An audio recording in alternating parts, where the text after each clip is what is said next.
रागा कमाच या सा पद्मासनस्था विपुलकटितटे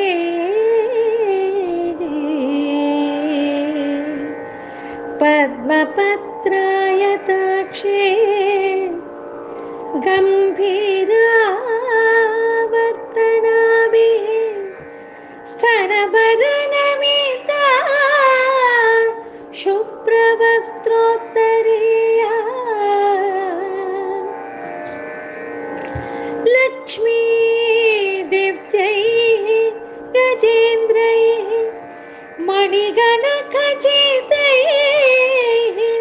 स्नापिता हेमकुम्भैः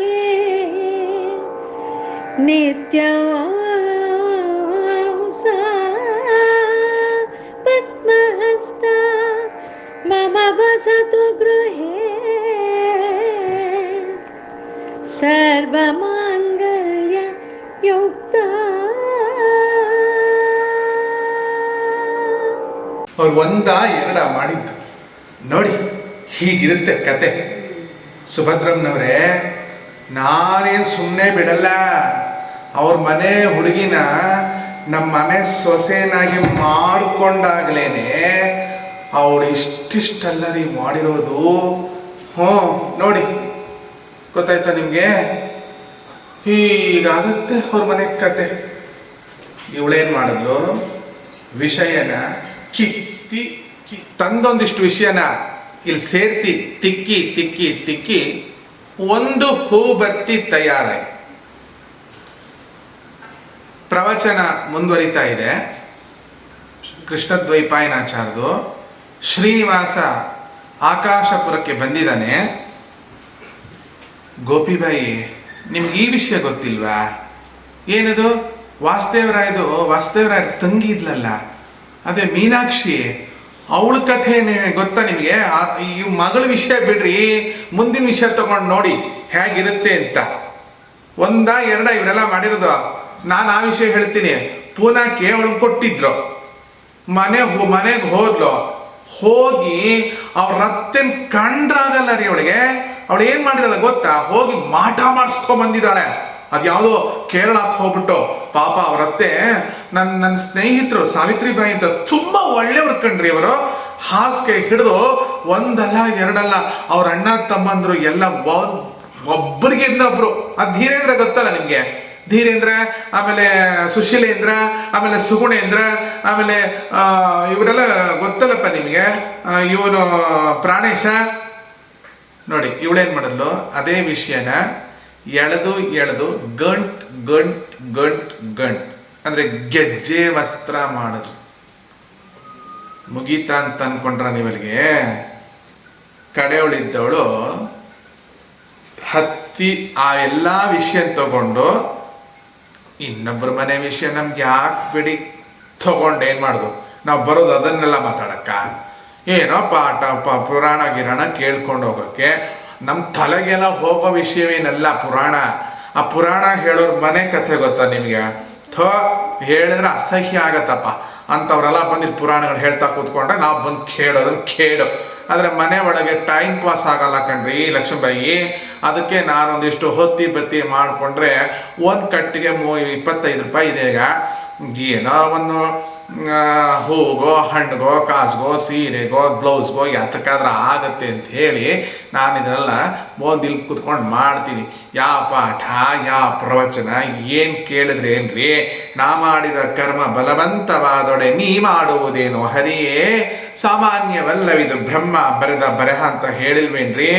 ನೋಡಿ, ತಿಕ್ಕಿ ವಿಷಯವನ್ನ ತಿಕ್ಕಿ ತಿಕ್ಕಿ ಸೇರಿಸಿ ಇಷ್ಟುದ್ದ ಒಂದು ಭಕ್ತಿ ಆಯ್ತು. ಇದನ್ನೆಲ್ಲ ತುಪ್ಪದಲ್ಲಿ ತಗೊಂಡು ಹೋಗಿ ದೇವರಿಗೆ ಮಂಗಳಾರತಿ ಮಾಡ್ತಾರೆ. ಆ ಮಂಗಳಾರತಿನ ತಗೊಂಡವರು ಈ ವಿಷಯಗಳ ವಾಸನೆ ಅವರಿಗೆ ಅಂಟತ್ತೆ.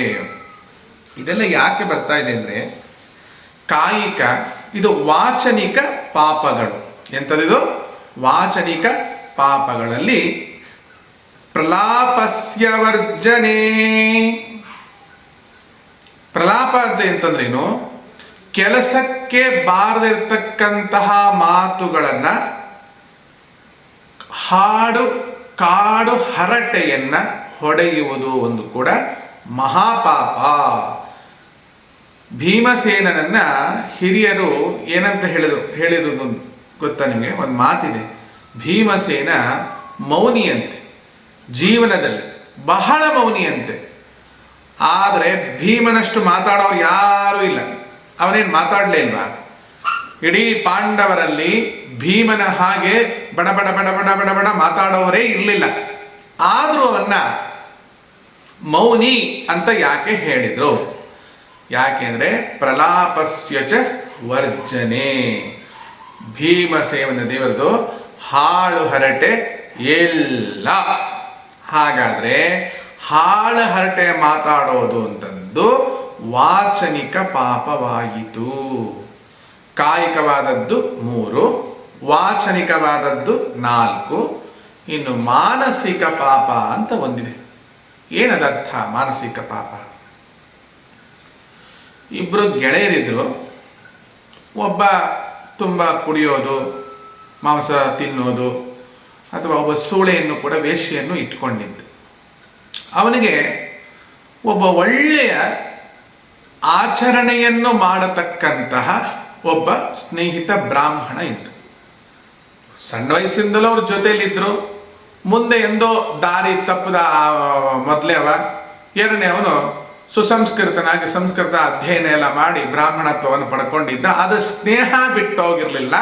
ಕಾರಣ ಏನು ಅಂತಂದ್ರೆ, ಈ ಬ್ರಾಹ್ಮಣ ಬಡವನಾಗಿದ್ದು ಆ ಕೆಟ್ಟ ಆಚರಣೆ ಮಾಡ್ತಕ್ಕಂಥ ಗೆಳೆಯ ಸಿರಿವಂತನಾಗಿದ್ದರಿಂದ ಒಂದು ಸ್ನೇಹ ಭಾಗದ ವಿಶ್ವಾಸದಿಂದ ಇವನಿಗೆ ದುಡ್ಡು ಗಿಡ್ಡೆಲ್ಲ ಕೊಡ್ತಾ ಇದ್ದ. ಅದರಿಂದ ಇಬ್ಬರು ಸ್ನೇಹ ಉಳ್ಕೊಂಡಿದ್ದು, ದುಡ್ಡಿಂದ ಉಳ್ಕೊಂಡಿದ್ದು. ಒಂದ್ಸಲ ಬ್ರಾಹ್ಮಣ ಹೇಳ್ತಾನೆ, ಲೋ ಕಾಶಿ ಯಾತ್ರೆ ಮಾಡಬೇಕು ಅನ್ನಿಸ್ತಾ ಇದೆ, ನಂಗೆ ಕಾಶಿಗೆ ಹೋಗೋಣ ನಡೆಯೋ, ಬಾರು. ಇಲ್ಲಪ್ಪ, ನಂಗೆ ಕಾಶಿ ಗೀಶಿ ದೇವರು ಗೀವರು ಯಾವುದು ಬೇಡ ಕಣಪ್ಪ, ನಾವು ಆ ಜಾತಿಯವರೇ ಇಲ್ಲ, ನಮ್ಮ ಕನಸಿನಲ್ಲೂ ದೇವ್ರು ಬಂದಾಗಲ್ಲ ಕಣೋ ಅಂತ. ಅದಕ್ಕೆ ಇವನು ಹೇಳ್ದ, ಹಂಗೆಲ್ಲ ಮಾಡಬೇಡ, ಬಹಳ ದಿವಸ ಆಯಿತು ನಾನು ನಿನ್ನ ಜೊತೆಗೆ ಹೋಗಿ, 1 ತಿಂಗಳಾದರೂ ಹೋಗಿ ಬರೋಣ ಬಾ. ಬಹಳ ಬಲವಂತಕ್ಕೆ ಅವನು ಒಪ್ಕೊಂಡ ಮೇಲೆ ಇದ್ದಕ್ಕಿದ್ದಾಗೆ ಇನ್ನೊಂದು 2 ತಾಸಿಗೆ ಟ್ರೈನ್ ಹೊರಡಬೇಕು. ಅಷ್ಟರಲ್ಲಿ ಅವನು ಬಂದ, ಲೋ ನಾನು ಕಾಶಿ ಹತ್ರಕ್ಕೆ ಬರೋಕ್ಕಾಗಲ್ಲ, ನಂಗೆ ಕ್ಷಮಿಸ್ಬಿಡು. ಯಾಕಯ್ಯ? ಇಲ್ಲ, ಟಿಕೆಟ್ ತಂದುಕೊಟ್ಟಿದ್ದೀನಿ, ತಗೋ, ನೀವು ಹೋಗು, ಇಷ್ಟು ದುಡ್ಡು ಇಟ್ಕೋ, ಎಲ್ಲೆಲ್ಲಿ ಹೋಗ್ತೀಯೋ ಅಲ್ಲೆಲ್ಲ ನಿನಗೆ ವ್ಯವಸ್ಥೆ ನಾನು ಮಾಡಿದ್ದೀನಿ, ನೀವು ಹೋಗ್ಬಾ. ಯಾಕೆಂದರೆ ಗೀತಾಂದು ಆರೋಗ್ಯ ಸರಿ ಇಲ್ಲ ಅಂತ ಹೇಳಿದೆ. ಗೀತಾ ಅನ್ನೋಳು ಯಾರು? ಅವನ ಹೆಂಡತಿ ಅಲ್ಲ, ಪ್ರತಿ ಹೆಂಡತಿ ಇನ್ನೊಬ್ಳು ಹೆಂಡತಿ ಅಂತ ಇಟ್ಕೊಂಡ್ರು. ಅವಳಿಗೆ ಯಾಕೆ ನಾವು ಕೆಟ್ಟದಾಗಿ ಹೇಳಬೇಕು, ಸೂಳೆಗೇಳೆ ಅಂತೇಳಿ. ಅವಳ ಜೊತೆ ಅವಳ ಭಾಗಿದಾರಳು, ಅವಳಿಗೆ ಆರೋಗ್ಯ ಸರಿ ಇಲ್ಲ.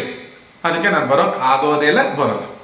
ಅಯ್ಯೋ ಪ್ರಾರಬ್ಧವೇ, ಕಾಶಿ ಬಂದು ವಿಶ್ವನಾಥನ ದರ್ಶನ ಮಾಡಿ ಗಂಗಾ ಸ್ನಾನ ಮಾಡಿ ಪರಮ ಪಾವನ ಪುನೀತತ್ವವನ್ನು ಪಡ್ಕೊಳ್ಳೋ ಅಂತಂದ್ರೆ ಬರಲ್ಲ ಅಂತೀಯಲ್ಲೋ, ಹೋಗಿ ಕೊಡು ಟಿಕೆಟ್ ಅಂತ ಹೇಳ್ದ. ಗಾಡಿ ಹತ್ತದ, ದುಡ್ಡು ಇಸ್ಕೊಂಡ, ಹೊರಟ.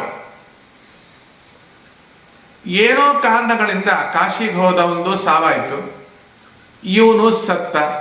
ಇಬ್ಬರಿಗೂ ಒಂದು ವಿಚಾರಣೆಯಲ್ಲಿ ಮೊದಲು ಯಮಧರ್ಮ ದೇವರಲ್ಲಿ ವಿಚಾರಣೆ ಆಗಲೇಬೇಕು. ಯಾವೇ ವಿಚಾರ ಅದು? ವಿಚಾರಣೆಯಲ್ಲಿ ಈ ವೇಶ್ಯೆಯನ್ನು ಇಟ್ಕೊಂಡಿರ್ತಕ್ಕಂಥ ವ್ಯಕ್ತಿಗೆ ಸ್ವರ್ಗವಾಸ ಆಗಬೇಕು, ಈ ಬ್ರಾಹ್ಮಣನಿಗೆ ನರಕವಾಸ ಆಗಬೇಕು ಅಂತ ಹೇಳ್ಬಿಟ್ರು. ಲಭ ಪಡ್ಕೊಂಡ್ಬಿಟ್ಟ ಬ್ರಾಹ್ಮಣ. ಜೀವನ ಪೂರ್ತಿ ಒಂದು ಒಳ್ಳೆ ಅಲ್ರಿ, ನನಗೆ ಅದಕ್ಕೆ ನರಕವಾಸ, ನಾನು ಏನು ತಪ್ಪು ಮಾಡಿದ್ದೀನಿ? ಪ್ರಾತಃ ಕಾಲಾಧಿಕಂ ಕರ್ಮ ನಿತ್ಯ ನೈಮಿತ್ತಿಕಾತ್ಮಕಂ ಕೇಶವಾರಾಧನಾರ್ಥಾಯ ಕರಿಷ್ಯೇಹಂ ತವಾಜ್ಞೆ. ನನಗೆ ಬೆಳಗ್ಗೆ 4 ಗಂಟೆಗೆ ಸ್ನಾನ ಮಾಡಿದ್ದೀನಿ, ದೇವರ ಪೂಜೆಯನ್ನು ಮಾಡಿದ್ದೇನೆ, ಏಕಾದಶಿ ವ್ರತ, ವಿಷ್ಣು ಪಂಚಕ ವ್ರತ, ಕೃಚ್ಛ ಚಾಂದ್ರಾಯಣಾದಿಗಳ ವ್ರತ, ರಾಯನ ಮಠ ತೀರ್ಥ ಇಲ್ಲದೆ ನಾನು ಬದುಕಲೇ ಇಲ್ಲ. ಅನೇಕ ಮಠಗಳಿಗೆ ಹೋಗಿ ಆ ಸ್ವಾಮಿಗಳನ್ನು ಹಾಳು ಮಾಡದೆ ನನ್ನ ಜೀವನ ಮಾಡಲೇ ಇಲ್ಲ. ಯಾಕಂದ್ರೆ ಎಲ್ಲ ಕಡೆ ಹೋಗಿ ಊಟ ಮಾಡೋದು, ಪ್ರತಿನಿತ್ಯ ಮಡಿಲೇ ಅಡಿಗೆ ಮಾಡ್ಕೊಂಡು ತಿಂತಾ ಇದ್ದೀನಿ. ನಾನು 1-2 ನೇಮ ಮಾಡ್ತಾ ಇರೋದು. ನನಗ್ಯಾತಕ್ಕೆ ನರಕವಾಸ? ಇವನಾದ್ರೆ ಇಡೀ ದಿವಸ ರಾತ್ರಿ ಬೆಳಗ್ಗೆನೂ ಕುಡಿತಾನೆ, ರಾತ್ರಿನೂ ಕುಡಿತಾನೆ. ಇವನು ಕುಡಿದಿರೋ ಹೊತ್ತೇ ಇಲ್ಲ, ತಿನ್ನೋದು ಬರೀ ಮಾಂಸವೇ. ಯಾವತ್ತಾರು ಒಂದು ದಿವಸ ಧಾನ್ಯ ಕಾಳು ತಿಂದಿದ್ದಾನ ಕೇಳಿ? ಕಟ್ಕೊಂಡಿರೋ ಹೆಂಡತಿನ ಬಿಟ್ಬಿಟ್ಟು ಯಾವಳನ್ನ ಇಟ್ಕೊಂಡವಳ ಜೊತೆ ಹೋಗಿ ಸಂಸಾರ ಮಾಡ್ಕೊಂಡು ಹಾಳು ಪಡಿಸ್ಕೊಂಡಿರೋ ಇವನಿಗೆ ಸ್ವರ್ಗವಾಸವ ಅಂದ. ಆಗ ಯಮದೇವರು ಹೇಳಿದ್ರು, ಇದಕ್ಕೋಸ್ಕರನೇ ನಿನಗೆ ನರಕವಾಸ. ನೀನು ಯಾತ್ರೆಗೆ ಹೋಗ್ಬೇಕಾದ್ರೆ, ತೀರ್ಥಕ್ಕೆ ಹೋಗ್ಬೇಕಾದ್ರೆ ಇವನು ದುಡ್ಡು ಇವನು ಕಾಸು ಬೇಕಾಯ್ತು. ಇವತ್ತು ಸ್ವರ್ಗವಾಸ ಅವನಿಗೆ ಅಂತ ಅಂದಾಗ ಅದನ್ನೆಲ್ಲ ಮಾಡಿದಂಥ ಉಪಕಾರಗಳನ್ನೆಲ್ಲ ಮರೆತು ನೀನಿವತ್ತು ಅವನಿಗೆ ನರಕವಾಸ ಆಗಿದ್ರೆ ಚೆನ್ನಾಗಿತ್ತು ಅಂತ ಹೇಳ್ತೀಯಲ್ಲ, ಎಂಥ ವಾಚನಿಕವಾದ ಪಾಪ ಮಾಡ್ತಾ ಇದೆಯಾ. ಆದರೆ ಇಲ್ಲಿ ಒಂದು ಮಾನಸಿಕ ಪಾಪ ಅಂತ ಒಂದು ನಡೆದಿದೆ. ಏನು ಗೊತ್ತಾ? ನೀನು ಕಾಶಿಗೆ ಹೋದಾಗ ಈ ನಿನ್ನ ಗೆಳೆಯ ಅವಳಿಗೆ ಸ್ನಾನ ಮಾಡಿಸುವಾಗ, ಅಂದ್ರೆ ಅವಳಿಗೆ ಆರಾಮಿಲ್ಲದೆ ಇದ್ದಾಗ ಇವನು ಸ್ನಾನ ಮಾಡ್ತಾ ಇದ್ದ, ಅವಳಿಗೂ ಸ್ನಾನ ಮಾಡಿಸ್ತಾ ಇದ್ದ ಸೂಳೆಗೆ. ಆಗ ಅನ್ಕೋತಾ ಇದ್ದ, ನನ್ನ ಗೆಳೆಯ ಗಂಗಾ ಸ್ನಾನ ಈಗ ಮಾಡ್ತಾ ಇರ್ಬೋದು ಏನೋ, ಸೀದಾ ಈಗ ವಿಶ್ವನಾಥನ ಗುಡಿಗೆ ಹೋಗಿರಬಹುದೋ ಏನೋ, ಅವನು ಆ ದೇವರನ್ನ ನೋಡ್ತಿರಬಹುದೋ ಏನೋ. ನಂತರ ಅವಳ ಜೊತೆ ಪ್ರೇಮ ಸಲ್ಲಾಪದಲ್ಲಿ, ಆ ವೇಶ್ಯ ಜೊತೆ ಸಲ್ಲಾಪದಲ್ಲಿದ್ದಾಗ ಅವಳ ಸ್ತನಗಳನ್ನು ನೋಡಿ, ಕುಚಗಳನ್ನು ನೋಡಿ ಲಿಂಗ ಹೀಗೆ ಇರಬಹುದೋ ಏನೋ ಅಂತ ಅನ್ಕೊಳ್ತಿದ್ದ. ನೀನೇನ್ ಮಾಡಿದೆ ಹೇಳು? ಗಂಗಾ ಸ್ನಾನ ಮಾಡಬೇಕಾದ್ರೆ ಅನ್ಕೊಂಡೆ, ದರಿದ್ರ ಸೊಳಮಗ ಕರೆದ್ರು ಬರಲಿಲ್ಲ, ಸುಡಗಾಡ್ ಆ ಬಚ್ಚಲ ಮನೆ ಗುಂಡಿಲಿ ಅವಳ ಜೊತೆ ಸ್ನಾನ ಮಾಡ್ತಾ ಇದ್ದಾನೇನೋ ಅಂತ ನೀನು ಅನ್ಕೋತಾ ಇದ್ದೆ. ಊಟಕ್ಕೆ ಕೂತ್ಕೊಂಡಾಗ ಮಾಂಸ ತಿಂತಾ ಇದ್ದಾನೇನೋ ಈ ಹೊತ್ತಲ್ಲಿ ಅಂತ ಅದು ಅವನು ನೆನೆಸ್ಕೊಂಡ. ನೀರು ಕುಡಿಯುವಾಗ ಅವನು ಹೆಂಡ ಕುಡಿತಿದ್ದಾನೇನೋ ಅಂತ ನೀನು ಅನ್ಕೊಂಡೆ. ನೀನು ಲಿಂಗ ಮುಟ್ಟಿದಾಗ, ಲಿಂಗಕ್ಕೆ ಅಭಿಷೇಕ ಮಾಡಿ ಲಿಂಗನ ನೀನು ಮುಟ್ಟಿ ಸವರ್ತಾ ಇದ್ದೆಲ್ಲ, ನಾನು ನೋಡಿದ್ರೆ ಲಿಂಗ ಮುಟ್ತಾ ಇದ್ದೀನಿ, ಅವನು ನೋಡಿದ್ರೆ ಅವಳ ಸ್ಥಾನಗಳ ಮೇಲೆ ಹೇಗೆ ಕೈ ಆಡಿಸ್ತಾ ಇರಬಹುದೇನೋ ಅಂತ ಕಲ್ಪನೆ ಮಾಡಿಕೊಂಡೆ. ನೀನು ದೇವರ ಸನ್ನಿಧಾನದಲ್ಲಿ ದೆವ್ವದ ಆಟ ಪಾಠಗಳನ್ನೆಲ್ಲ ನೀನು ಅನ್ಕೊಂಡೆ. ಅವನು ನೆಗೆಟಿವ್ ಪವರ್ಸ್ ಇರೋ ಜಾಗದಲ್ಲಿ ಪಾಸಿಟಿವ್ ಅನ್ನ ಚಿಂತನೆ ಮಾಡ್ದ. ಇಟ್ ಮೀನ್ಸ್ ದೇಹ ಧರ್ಮ ಏನ್ ಬೇಕಾದ್ರೂ ಹಾಳಾಗಿ ಹೋಗಲಿ, ಆದ್ರೆ ಮಾನಸಿಕವಾಗಿರ್ತಕ್ಕಂಥ ಪಾಪವನ್ನ ನೀನು ಕಾಶಿ ಕ್ಷೇತ್ರದಲ್ಲಿ ಮಾಡಿದ್ದಿ. ಅನ್ಯ ಕ್ಷೇತ್ರೇ ಕೃತಂ ಪಾಪಂ ಪುಣ್ಯಕ್ಷೇತ್ರೇ ವಿನಶ್ಯತಿ. ಬೇರೆ ಬೇರೆ ಸ್ಥಳಗಳಲ್ಲಿ ಮಾಡಿದಂಥ ಪಾಪಗಳು ಪುಣ್ಯಕ್ಷೇತ್ರದಲ್ಲಿ ವಿನಶ್ಯತಿ, ಅದು ಸುಟ್ಟು ನಾಶವಾಗತ್ತೆ. ಪುಣ್ಯಕ್ಷೇತ್ರೇ ಕೃತಂ ಪಾಪಂ ವಜ್ರಲೇಪೋ ಭವಿಷ್ಯತಿ. ಪುಣ್ಯಕ್ಷೇತ್ರದಲ್ಲಿ ಮಾಡಿರ್ತಕ್ಕಂಥ ಪಾಪ ವಜ್ರಲೇಪದಂತೆ ಅಂಟ್ಕೊಂಡ್ಬಿಡುತ್ತೆ. ಮಾನಸಿಕವಾದ ಪಾಪಕ್ಕೆ ಎಷ್ಟು ತೊಂದರೆ ಇದೆ ನೋಡಿ. ಇಂಥದ್ದು ಅನೇಕ ವಿಷಯಗಳಿದೆ ಇಲ್ಲಿ. ಇನ್ನೊಂದೇನು, ಪರದ್ರವ್ಯನ ಕದಿಬೇಕು ಅಂತ ಮನಸ್ಸಲ್ಲಿ ಅನ್ಕೊಳ್ಳೋದು, ಅಂತ ಚಿಂತನೆ ಮಾಡೋದು, ಯೋಚನೆ ಮಾಡೋದು. ಮಾಡಿದ ಮೇಲೆ ಇವನು ಕದಿಯಕ್ಕೆ ಅಂತ ಪ್ಲಾನ್ ಹಾಕ್ತಾ ಇರ್ತಾನೆ. ಆ ಮನೇಲೋ ಒಬ್ರು ಮಲಗಿದ್ರೆ ಒಬ್ರು ಎದ್ದು ಕೂತಿರ್ತಾರೆ, ಒಬ್ರು ಮಲಗಿದ್ರೆ ಒಬ್ರು ಎದ್ದು ಕೂತಿರ್ತಾರೆ. ಎಚ್ಚರಿಕೆಯಲ್ಲೇ ಇರ್ತಾರೆ. ಇವನಿಗೆ ಅದನ್ನು ಕದಿಬೇಕು ಅನ್ನೋ ಆಸೆ ಉಂಟು, ಆ ಮನೆ ಸ್ವತ್ತು ಬೇಕು ಎನ್ನೋ ಆಸೆ ಇದೆ, ಕದಿಲಿಕ್ಕೆ ಆಗೋದು. ಯಾಕಾಗಲ್ಲ ಅಂದ್ರೆ ಆ ಮನೆಯಲ್ಲಿ ಒಬ್ರು ಮಲಗೋದೇ ಇಲ್ಲ. ಒಬ್ರು ಮಲಗಿದ್ರೆ ಒಬ್ರು ಎದ್ದಿರ್ತಾರೆ, ಒಬ್ರು ಮಲಗಿದ್ರೆ ಒಬ್ರು ಎದ್ದಿರ್ತಾರೆ. ಕದಿಲಿಕ್ಕಾಗಲ್ವಲ್ಲ ಅಂತ ಚಿಂತನೆ ಮಾಡ್ತಾ ಇದ್ದಾರಲ್ಲ, ಅದು ಕದಿಯೋದಕ್ಕಿಂತ ಹೆಚ್ಚಿನ ಪಾಪ ಆ ಮಾನಸಿಕ ಪಾಪ. ಏನಂತಂದ್ರೆ, ಏನೋ ಪಕ್ಕದ ಮನೆಯಲ್ಲಿ ಒಂದು ಒಳ್ಳೆ ವಸ್ತು ಇದೆ, ಇದು ಇರ್ಲಿ ಬಿಡಿ ಪಾಪ, ಅದನ್ನ ಕದಿಬೇಕು ಅಂತ ತೋರುತ್ತೆ. ಅದು ಸಿಗಲ್ಲ ಅಂತ ಗೊತ್ತಾದಾಗ ಏನಂತೀವಿ ಗೊತ್ತಾ? ಹಾಳಾಗೋಗ್ಲಿ ಅವನು ಅಂತ ಅನ್ಕೊಳ್ತೀವಿ. ಯಾಕಂದ್ರೆ ಆ ವಸ್ತು ನಂಗೆ ಸಿಗ್ದಿದ್ಮೇಲೆ ಆ ಮನೆ ಯಜಮಾನನೇ ಸತ್ತು ಹೋದ್ರೆ ಆ ವಸ್ತು ನನ್ನದಾಗತ್ತಲ್ಲ. ಅದೊಂದು ಹೆಣ್ಣಿರ್ಬೋದು, ಒಂದು ಹೊನ್ನಿರ್ಬೋದು, ಒಂದು ಮಣ್ಣಿರ್ಬೋದು. ಯಾವುದೇ ವಿಷಯದಲ್ಲಿ ನಾವು ಬಾಯ್ಬಿಟ್ಟು ಹೇಳದೇ ಇರಬಹುದು, ಆದ್ರೆ ಮಾಡಿರ್ತಕ್ಕಂಥ ಮನಸ್ಸಲ್ಲಿ ಮಾಡಿದ ಮಂಡಿಗೆ ಅಂತ ನೋಡಿ, ಅದಕ್ಕೆ ಖಂಡಿತ ಶಿಕ್ಷೆ ಇದ್ದೇ ಇದೆ. ಅವನ ಮುಂದೆ ಹೇಳಿದ್ರೆ ಬಿಡ್ತಾನ, ಅವನು ತೆಗೆದು ಹೊಡಿತಾನ. ಇವನ್ ಮನಸ್ಸಲ್ಲೇ ಮಾಡ್ಕೋತಾನೆ. ಸರಿ, ಒಬ್ಬ ಹುಡುಗ ಪರೀಕ್ಷೆಯಲ್ಲಿ ಫಸ್ಟ್ ಕ್ಲಾಸ್ ಬಂದ. ಅವನ ಗೆಳೆಯ ಅವನು ಹೆಚ್ಚಿಗೆ ಓದ್ತಾ ಇದ್ದ, ಚೆನ್ನಾಗಿ ಮಾರ್ಕ್ಸ್ ತಗೊಂಡ. ಇನ್ನೊಬ್ರು ಓದ್ತಾ ಇದ್ದ, ನನಗಿಂತ ಹೆಚ್ಚು ಅಂಕಗಳನ್ನು ಮಾರ್ಕ್ಸನ್ನು ಅವನು ತಗೊಂಡಿದ್ದಾನೆ, ಅಷ್ಟು ಮಾರ್ಕ್ಸ್ ನನಗೆ ಬರ್ತಾ ಇಲ್ಲ. ಶುರುವಾಯ್ತು ನೋಡಿ ಮನಸ್ಸಲ್ಲಿ. ದೇವರ ಹತ್ರ ಹೋಗಿ ಪ್ರಾರ್ಥನೆ ಮಾಡಿ, ಹೇ ದೇವರೇ, ನಾನು ಇನ್ನು ಚೆನ್ನಾಗಿ ಓದಿ ಅವನಿಗಿಂತ ಹೆಚ್ಚು ಮಾರ್ಕ್ಸ್ ತಗೋಬೇಕು ಅಂತ ಕೇಳಲಿಲ್ಲ. ದೇವರ ಹತ್ರ ಹೋಗಿ ಕೇಳ್ದ, ಹೇ ದೇವರೇ, ಪರೀಕ್ಷೆ ದಿವಸ ನಾನು ಚೆನ್ನಾಗಿ ಓದ್ತೀನಿ, ಅವನು ಚೆನ್ನಾಗಿ ಓದ್ಬಿಡ್ತಾನೆ, ಆದ್ರೆ ನಾವಿಬ್ರು ಪರೀಕ್ಷೆ ಬರೆದಾಗ ಅವನಿಗೆ ಹೆಚ್ಚು ಮಾರ್ಕ್ಸ್ ಬಂದೇ ಬರುತ್ತೆ.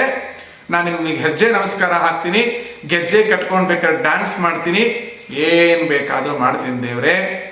ಪರೀಕ್ಷೆ ದಿವಸ ಅವನಿಗೆ ಜೋರಾಗಿ ಜ್ವರ ಬಂದು ಅವನ ಪರೀಕ್ಷೆಗೆ ಬರದಂತೆ ಆಗಲಿ ಅಂತ ಕೇಳ್ತಾನೆ. ಇದೇನಾಯಿತು? ಮಾನಸಿಕವಾಗಿ ಮತ್ತೊಬ್ಬರಿಗೆ ಕೇಡು ಬಯಸುವುದು. ನಾನು ಹೇಳಿದ್ದು ಹುಡುಗರ ಬಗ್ಗೆ, ದೊಡ್ಡವ್ರ ಬಗ್ಗೆ ಅಲ್ಲ. ದೊಡ್ಡವ್ರ ಬಗ್ಗೆ ಹೇಳಲಿಕ್ಕೆ ಬಹಳ ಉಂಟು, ದೊಡ್ಡವ್ರ ಬಗ್ಗೆ ಹೇಳಲಿಕ್ಕೂ ನಂಗೆ ಬರುತ್ತೆ, ಬೇಡ ಈಗ ಬೇಡ, ಯಾಕೆಂದರೆ ನೀವಂತ ದೊಡ್ಡವರೇನಲ್ಲ. ಇನ್ನೊಬ್ಬರ ಬಗ್ಗೆ ನಾವು ಕೇಳಿ ಎಣಿಸೋದು ಇದೆಯಲ್ಲ, ಇದು ಮಾನಸಿಕ ದೋಷ ಅಲ್ವಾ? ಹಾಗಾದರೆ ಪರರ ಬಗ್ಗೆ ಕೇಡು ಎಣಿಸುವುದು, ಪರರ ದ್ರವ್ಯದ ಬಗ್ಗೆ ಇಚ್ಛೆ ಮಾಡುವುದು, ಇದೆಲ್ಲ ಮಹಾ ದುರಿತಗಳು. ಅದನ್ನೇ ದಾಸರು ಹೇಳ್ತಾರೆ, ಪರರ ಅನ್ನವನುಂಡು ಪರರ ಧನವ ಕಂಡು, ಪರರ ಅನ್ನವನುಂಡು ಪರರ ಧನವ ಕಂಡು, ಪರಿ ಕ್ಲೇಶಗಳುಂಡು ಅಮ್ಮ, ಪರಿ ಕ್ಲೇಶಗಳುಂಡು. ವರಮಗಲ ಕುಮಿ ನಿನ್ನ ಚರಣವ ಮೊರೆ ಹೊಕ್ಕೆ, ವರಮಗಲ ಕುಮಿ ನಿನ್ನ ಚರಣವ ಮೊರೆ ಹೊಕ್ಕೆ, ಕರುಣದಿ ಕಣ್ತೆರೆದು ಕಾಯೇ. ಹೊಸ ಕಣ್ಣು ಹೊಸ ಕಣ್ಣು ಹೊಸ ಕಣ್ಣು ಎನಗೆ ಹಚ್ಚಲಿಬೇಕು ಜಗದಂಬಾ, ವಸುದೇವ ಸುತನ ಕಾಂಬುದಕ್ಕೆ ಘಸಣೆಯಾಗಿದೆ ಭವ ವಿಷಯ ವಾರಿಧಿಯೊಳಗೆ, ಘಸಣೆಯಾಗಿದೆ ಭವ ವಿಷಯ ವಾರಿಧಿಯೊಳಗೆ. ಶಶಿಮುಖಿ ಕರುಣದಿ ಕಾಯೇ ಅಮ್ಮ,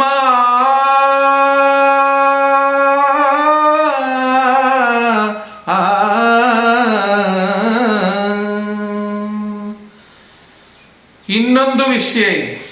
ಒಂದು ವಸ್ತು ನಮ್ಮ ಜೀವನದಲ್ಲಿ ಸಿಗೋದೇ ಇಲ್ಲ ಅಂತಿರುತ್ತೆ ಅಂತ ಇಟ್ಕೊಳ್ಳಿ. ಯೋಗ್ಯ ವಸ್ತುವೇ ಆಗಿರಬಹುದು, ಪರರ ದ್ರವ್ಯ ನಮಗೆ ಯೋಗ್ಯಕ್ಕೆ ಅಲ್ಲ, ಇನ್ನೊಬ್ಬರ ಸಂಪತ್ತು ನಮಗೆ ಯೋಗ್ಯವೇ ಅಲ್ಲ, ಆದರೆ ಅದು ನಮಗೆ ಬೇಕೇ ಬೇಕು ಅಂತ ಅಪೇಕ್ಷೆ ಪಟ್ಟದ್ದು ಒಂದು ಪಾಪ. ಇನ್ನೊಂದುಂಟು, ಅದು ನಮಗೆ ಸಿಕ್ಕಿದ್ರೆ ಚೆನ್ನಾಗಿ, ಅದು ಯೋಗ್ಯ ಅಲ್ಲ, ಸಿಕ್ಕಿದ್ರೆ ಚೆನ್ನಾಗಿರುತ್ತೆ, ಪಡೆಯೋಕ್ಕೆ ಸಾಧ್ಯ ಇಲ್ಲ. ಅದಕ್ಕೇನಂತ ಗೊತ್ತಾ? ಇನ್ನೊಂದು ಜನ್ಮ ಅಂತಿದ್ರೆ, ಇನ್ನೊಂದು ಜನ್ಮ ಇದೆಯೋ ಇಲ್ಲ ಗೊತ್ತಿಲ್ಲ, ಇನ್ನೊಂದು ಜನ್ಮ ಅಂತ ಇದ್ರೆ ಅವಾಗಾದ್ರೂ ಹುಟ್ಟಿ ನಾನು ಇದನ್ನ ಬಿಡೋಲ್ಲ, ಇದನ್ನ ಪಡಿತೀನಿ ಅನ್ನೋ ಹಠ ಇದೆ ನೋಡಿ. ಇದು ಒಂದು ದೊಡ್ಡ ಮಾನಸಿಕ ಪಾಪ.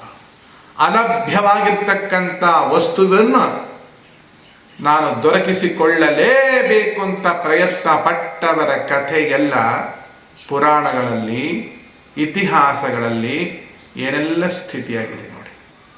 ಸೀತೆ ಅಲಭ್ಯವಾಗಿರ್ತಕ್ಕಂಥ ವಸ್ತು, ಪರಸತಿಯವಳು, ಮಹಾಲಕ್ಷ್ಮಿಯವಳು, ಅವಳನ್ನು ಹೊತ್ಕೊಂಡು ಹೋದ ರಾವಣ. ಏನಲ್ಲ, ಪರಸತಿಯಾಗಿರ್ತಕ್ಕಂಥ ದ್ರೌಪದಿ ದೇವಿ ಅವಳನ್ನ ನನ್ನದು ಅಂತ ತಿಳ್ಕೊಂಡು ಅವಳನ್ನ ಬತ್ತಲೆ ಮಾಡ್ಲಿಕ್ಕೆ ಹೋದ. ಏನಾಯ್ತು 101 ಜನದ ಗತಿ? ಯಾವ ವಸ್ತು ನಮಗೆ ಸಿಗಬೇಕೋ, ಯಾವುದು ನಮಗೆ ಪ್ರಾಪ್ತಿಯಲ್ಲಿ ಇದೆಯೋ ಅದು ಮಾತ್ರ ನಮ್ಮದೇ ಹೊರತು. ಅದನ್ನೇ ಹೇಳ್ತಾ ನೋಡಿ, ಪಾಲಿಗೆ ಬಂದದ್ದು ಪಂಚಾಮೃತ ಅಂತ ಅಲ್ವಾ. ಇನ್ನೊಂದು ಮಾಡಕ್ಕೆ ಹೋದ್ರೆ ಎಕ್ಸ್ಟ್ರಾ ಷಷ್ಟಾಮೃತ ಆಗಿಬಿಡುತ್ತೆ. ಆದ್ದರಿಂದ ಇಂತಹ ಪಾಪವನ್ನ ನಾವು ಮಾಡ್ತೇವಲ್ಲ, ಪೂರ್ವ ಜನ್ಮದ ಪುಣ್ಯದ ವಿರುದ್ಧ ಹೋರಾಡೋದು ಅಂತ ಹೇಳ್ತಾರೆ. ನಮ್ಮ ಜಾತಕದಲ್ಲಿ ಪಂಚಮ ಭಾವವು ಅಂದರೆ 5ನೇ ಭಾವವು ಪೂರ್ವ ಪುಣ್ಯ ಸ್ಥಾನ ಅಂತಿರುತ್ತೆ. ಅದರಲ್ಲಿ ಸಪ್ತಮವು ಶುದ್ಧಿ ಆಗಿರಬೇಕು. ಸಪ್ತಮಾಧಿಪತಿ ಜೊತೆಗೆ ರವಿ ಆಗಲಿ ಕುಜನಾಗಲಿ ಬಂದರೆ ಒಂದ ಮದುವೆ ಆಗೋಲ್ಲ, ಆದರೆ ಉಳಿಯೋಲ್ಲ. ಉಳಿದ್ರೆ ಗಂಡ ಹೆಂಡತಿ ಥರ ಜೀವನ ಮಾಡೋಕೆ ಆಗಲ್ಲ ಅಂತ ಬರೆದು ಬಿಟ್ಟಿರ್ತಾರೆ. ಇದಕ್ಕೆ ಪರಿಹಾರ ಏನು? ಮಾಡೋದು? ಮತ್ತೆ ಪರಿಹಾರ ಹುಡ್ಕೊಂಡು ಹೋಗು. ಯಾವುದು ಆಗಿ ಬರೋದಿಲ್ಲ ಅಂತಿರ್ತದೋ ಅದಕ್ಕೆ ಪರಿಹಾರ ಅನ್ನೋದು ಇರೋದಿಲ್ಲ. ಅದಕ್ಕೊಂದು ಪರಿಹಾರ ಬೇರೆ ಥರ ಇರುತ್ತೆ. ಏನು ಅಂತಂದ್ರೆ ಮದುವೆ ಮಾಡ್ಕೋಬೇಡ, ಹೆಣ್ಣಿನ ಸಂಪರ್ಕ ಮಾಡಬೇಡ ಅಂತ ಹೇಳಿಲ್ಲ ಅಲ್ಲಿ. ಮದುವೆ ಮಾಡ್ಕೋಬೇಡ. ಮದುವೆ ಆಗದೆ ಹೆಂಗೆ ಸಂಪರ್ಕ ಮಾಡೋದು? ಅಲ್ಲಿ ಮದುವೆ ಆಗದಲ್ಲಿ ಬೇಕಾದ ಸಂಪರ್ಕ ಮಾಡ್ಕೊಂಡಿದ್ದಾರಲ್ಲ, ಅದಕ್ಕೆ ಎಷ್ಟೊಂದು ರೋಗ ಬಂದಿರೋದು ಅಲ್ವಾ. ಮದುವೆ ಆಗದೆ ಸಂಪರ್ಕ ಮಾಡಿಕೊಂಡ ಕಥೆ ಏನಿದೆ ಜಾತಕದಲ್ಲಿ ಬರೀ ಇರ್ತಾರೆ, ಆಗಲ್ಲ ಅಂತ ಬಿಟ್ಬಿಡೋಣ ಬಿಡಿ. ಮದುವೆ ಮಾಡ್ಕೊಳ್ಬೇಡ, ಲಿವಿಂಗ್ ಅದೇ ಎಂಥದ್ದು ಬಂದೆ ಆ ಥರ ಇರೋಣ ಬಿಡಿ. ಅದು ಆಗೋಲ್ಲ. ಯಾಕೆ ಅಂದರೆ ಸೈನ್ಸ್, ಜಾತಕ ಅಂದರೆ ಸೈನ್ಸ್, ಅದು ವಿಜ್ಞಾನ, ಅದು ಪ್ರತ್ಯಕ್ಷ ದರ್ಶಿನಿ. ಇದು ಅದ್ರ ವಿರುದ್ಧ ಹೋರಾಡೋದು ನಿನ್ನ ಹಣೆ ಬರೆದ್ರೆ ಸಾಧ್ಯವಿಲ್ಲ. ಹೋರಾಡ್ತಿದ್ಯಾ ಅಂದರೆ ಅದಕ್ಕೆ ಸೋಲು ಕೂಡ ಅದರಲ್ಲೇ ಕಟ್ಟಿಟ್ಟ ಬುತ್ತಿಯನ್ನು ಬರೆದಿಟ್ಟಿರ್ತಾರೆ. ಇಂತಹ ಮಾನಸಿಕ ಪಾಪಗಳನ್ನು ಸದಾ ಸರ್ವತ್ರ ಕಾಲ ನಾವು ಮಾಡ್ತಾ ಇರ್ತೀವಿ ನೋಡಿ. ಇಷ್ಟೆಲ್ಲ ಮಾಡ್ತೀವಿ.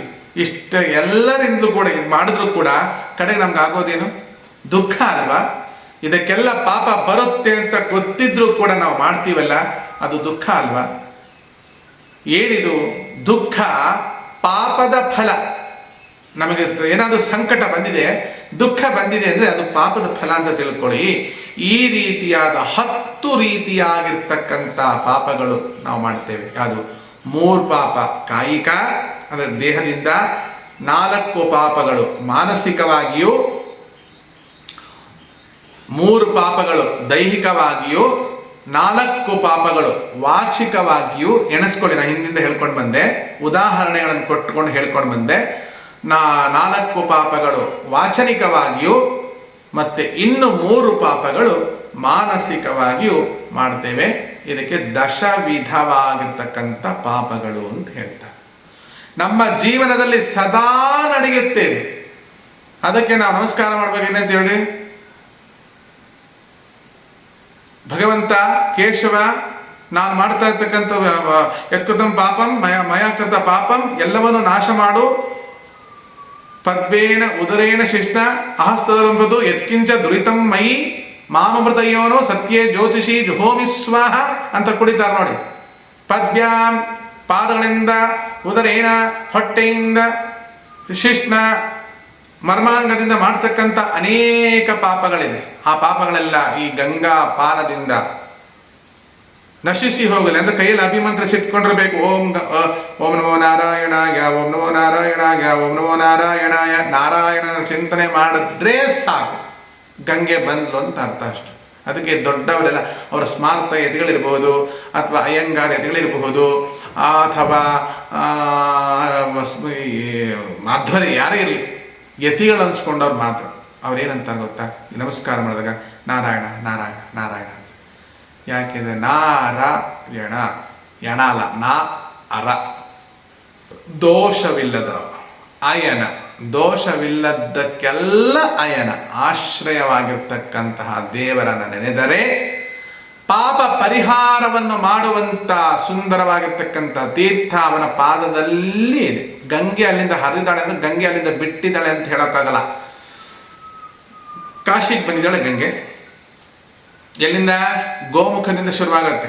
ಗೋಮುಖದಿಂದ ಬಂದು ಅಲ್ಲಿಂದ ಗಂಗೋತ್ರಿಗೆ ಬಂದು, ಅಲ್ಲಿಂದ ಬೇರೆ ಬೇರೆ ಬೇರೆ ಹೆಸರು, ರುದ್ರಪ್ರಯಾಗ, ಬ್ರಹ್ಮಪ್ರಯಾಗ, ವಿಷ್ಣು ಪ್ರಯಾಗ, ಇದು ಕೇಶವ ಪ್ರಯಾಗ, ನಂದ ಪ್ರಯಾಗ, ಪ್ರಯಾಗ ಅಂದರೆ ಷಟ್ ಪ್ರಯಾಗಗಳಿದೆ ಅಲ್ಲಿ. ಬದರಿಗೆ ಹೋಗುವಾಗ ನಮಗೆ 6 ಪ್ರಯಾಗಗಳು ಕಾಣಿಸುತ್ತೆ. ನೋಡ್ಬೇಕ್ರಿ ನೀವು, ಮೇಲೆ ನಮ್ಮ ಬಸ್ಸು ಮೇಲೆ ಹೋಗ್ತಾ ಇರುತ್ತೆ. ನಮ್ಮ ಬಸ್ಸು ಮೇಲೆ ಹೋಗ್ತಿರತ್ರಿ, ನಮ್ಮ ಮನಸ್ಸು ಕೆಳಗಿರುತ್ತೆ. ಯಾವಾಗ ನಮ್ಮ ಬಸ್ಸು ಕೆಳಗೆ ಬೀಳಬಹುದು, ಟೆನ್ಷನ್, ಒತ್ತಿ ಟೆನ್ಷನ್. ಅಲ್ಲಿ ಹೋಗ್ಬೇಕು, ಇನ್ನೂ ಕೇದಾರಕ್ಕೆ ಹೋಗ್ಬೇಕು, ಮೇಲೆ ಮೇಲೆ ಹೋಗ್ತಾ ಹೋಗ್ತಾ ಹೋಗ್ತಾ ಕುದುರೆಗಳ ಮೇಲೆ ಹತ್ತಿಸ್ತಾರೆ.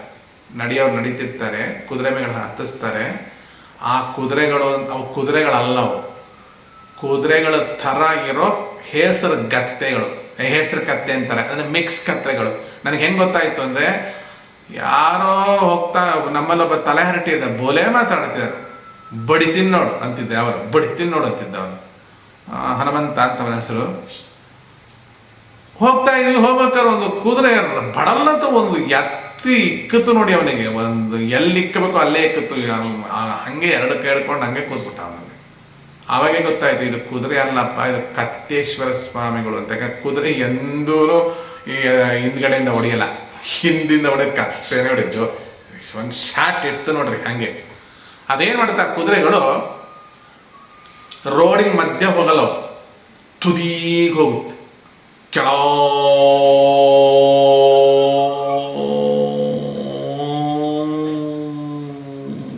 ಗಂಗಾ. ಕುದುರೆ ಮೇಲೆ ಕೂತಿರ್ತಾನ, ದುಗ್ಗು ದುಗ್ಗು ದುಗ್ಗು ದುಗ್ಗು ಹಿಂಗೆ ಮಾಡ್ತಿರ್ತಾರೆ ಕುದುರೆ. ಮೇಲೋದ್ರೆ ಮೇಲ್ ಶಿವ, ಕೆಳಗೆ ಬಂದ್ರೆ ಕೆಳಗೆ ಶಿವ. ಶಿವ ಏನಮ್ಮ ಶಿವ ಏನೋ ಬಂಬೋಲೇನ ತಪ್ಪ ಯಾಕಾನ ಬಂದೋ ಮಾರ. ಆ ಥಂಡಿ ಬೇರೆ, ಚಳಿ ಬೇರೆ, ಆ ಕುದುರೆಯ ಅಲ್ಲಾಡುವಿಕೆ ಬೇರೆ, ಮನಸ್ಸೆಲ್ಲ ಕೆಳಗೆ. ಯಾಕೆಂದ್ರೆ ಯಾವಾಗ ಮೇಲ್ ಹೋಗ್ತೀನೋ.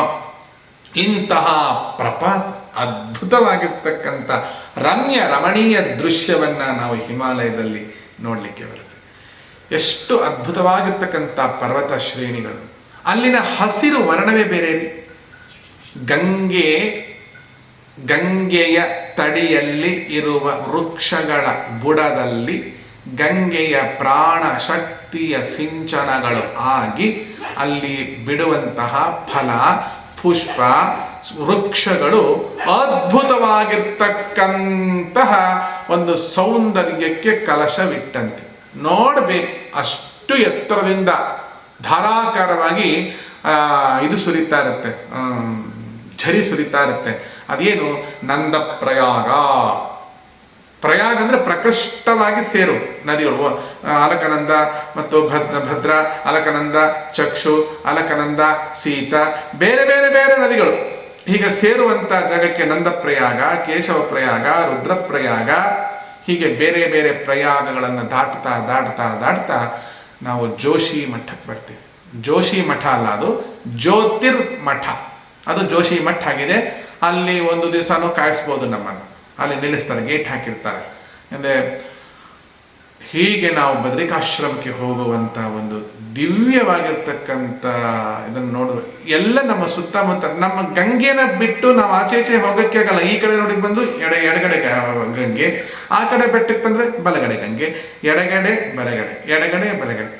ಎಡಕು ವಿಠಲ ಬಲಕು ವಿಠಲ, ಎಡಕು ಬಲಕು ವಿಠಲ, ವಿಠಲ ಸಲಕೋ ಸ್ವಾಮಿ ನಮ್ಮನ್, ವಿಠಲ ಜಗದಂತರ್ಯಾಮಿ, ವಿಠಲ ಸಲಭೋ ಸ್ವಾಮಿ ನಮ್ಮನ್, ವಿಠಲ ಜಗದಂತರ್ಯಾಮಿ.